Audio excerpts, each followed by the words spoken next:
लेकिन मैं आ गया स्पेशल तुम्हारे लिए 1 महीने की छुट्टी लेके, ताकि हम गर्मियों के टाइम पर पहाड़ों पर घूम सके, एक साथ टाइम स्पेंड कर सके। तुम बोलती थी ना कि तुम टाइम नहीं देते मुझे, अब देखो हमारे पास पूरे 1 महीने की छुट्टी है। अब तुम जहाँ बोलोगी मैं वहाँ घुमाने ले जाऊंगा तुम्हें। अरे बेबी तुम उठ क्यों नहीं रही हो? इतना टाइम हो गया है और मैं इतनी देर से बोल रहा हूँ तुम्हें, उठ जाओ ना। मुझे लगता है बेबी बहुत गहरी नींद में सो रही है और जरूर सपने देख रही है, वो भी मेरे। अब एक काम करता हूँ, अपनी बीवी को जल्दी से उठा देता हूँ, ताकि इसे भी तो सरप्राइज मिलना चाहिए कि उसका पति आ गया। अरे उठो ना बेबी, उठो ना। अरे उठ जाओ। अरे गार्ड तू क्या कर रहा है मेरी बीवी के रूम में? तुझे पता है ना ये तेरी मैम साहब का बेडरूम है, फिर तू यहाँ क्यों सो रहा है? और एक बात मेरी समझ में नहीं आ रही, अगर तू यहाँ सोया हुआ है तो तेरी मैम साहब कहाँ पर है? साहब मुझे नहीं पता मेम साहब कहाँ जाती हैं, क्या करती हैं, लेकिन मैं तो हर रोज यही देखता हूँ कि मेम साहब देर रात आती हैं घर वापस और मुझसे बोलती हैं कि इस बेडरूम में सो जाऊँ। राजू तू ये क्या बोल रहा है कि तेरी मैम साहब तुझे बेड पे सुला के चली जाती है? लेकिन वो ऐसा क्यों करती है? और साहब ये सब कुछ 2 महीने से चल रहा है, प्लीज आप एक बार मैडम से पूछिएगा कि वो रात को कहाँ जाती हैं।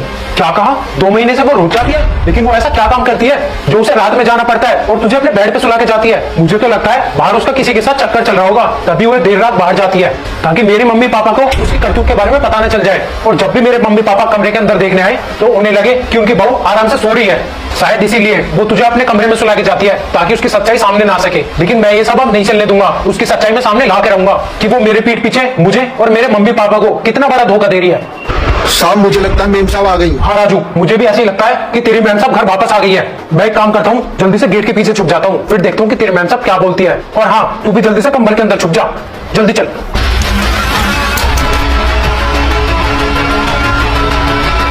अभी अभी गार्ड उठ, जल्दी जाकर अपने कमरे में सो, मुझे यहाँ पर सोने दे क्योंकि मैं बहुत ज्यादा थक गई हूँ। मेम साहब अगर आप बुरा ना माने तो आपसे एक बात पूछूं, आप इतनी रात को कहाँ जाती हैं, किससे मिलने जाती हैं, प्लीज बताओ ना। देख वो सब बताने का टाइम नहीं है, वो सब मैं तुझे बाद में बताऊंगी, अभी तू जा यहाँ से, मुझे सो जाने दे क्योंकि मैं बहुत ज्यादा थक गई हूँ। ठीक है मेम साहब आप सो जाइए।